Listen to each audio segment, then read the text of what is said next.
কাঁচা আম দিয়ে অনেক মজার ডাল রেসিপি। চুলায় প্যান বসিয়ে দিচ্ছি 2 টেবিল চামচ তেল। তেল গরম হলে দিয়ে দিচ্ছি 2 টেবিল চামচ পেঁয়াজ কুচি, 1 চামচ রসুন কুচি। হালকা ভেজে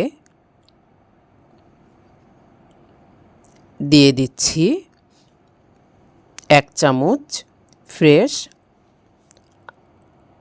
আদা পেস্ট। একটু ভেজে নিয়ে দিচ্ছি হাফ চা চামচ ধনিয়া গুঁড়া, হাফ চা চামচ জিরা গুঁড়া, হাফ চা চামচ হলুদ গুঁড়া। সামান্য পানি দিয়ে মশলাটা কষিয়ে দিয়ে দিচ্ছি ধুয়ে রাখা ডাল।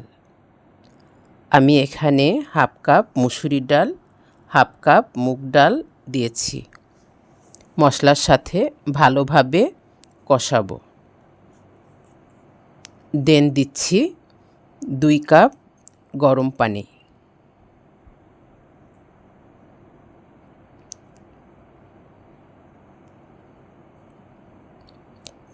প্রায় 10 মিনিট পরে ডাল সিদ্ধ হলে হাফ কাপ গরম পানি দিয়ে ডাল ঘুটনি দিয়ে ঘুটে নিয়ে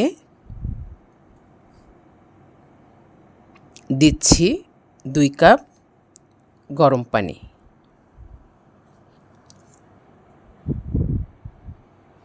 এখন দিয়ে দিচ্ছি আম। আমি একটা আমের অর্ধেকটা দিয়েছি। দিচ্ছি 2টা কাঁচামরিচ, স্বাদমতো লবণ।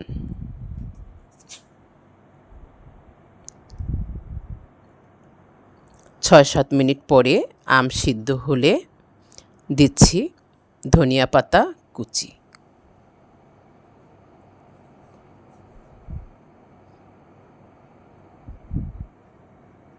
এখন বাগারের জন্য একটা প্যানে হাফ টেবিল চামচ তেল দিয়ে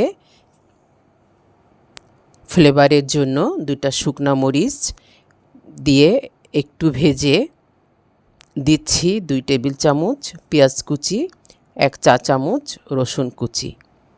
ব্রাউন করে ভেজে দিয়ে দিচ্ছি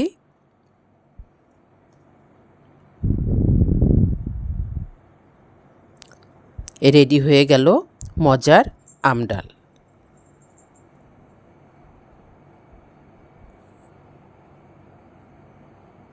অবশ্যই ট্রাই করবেন। আল্লাহ হাফেজ।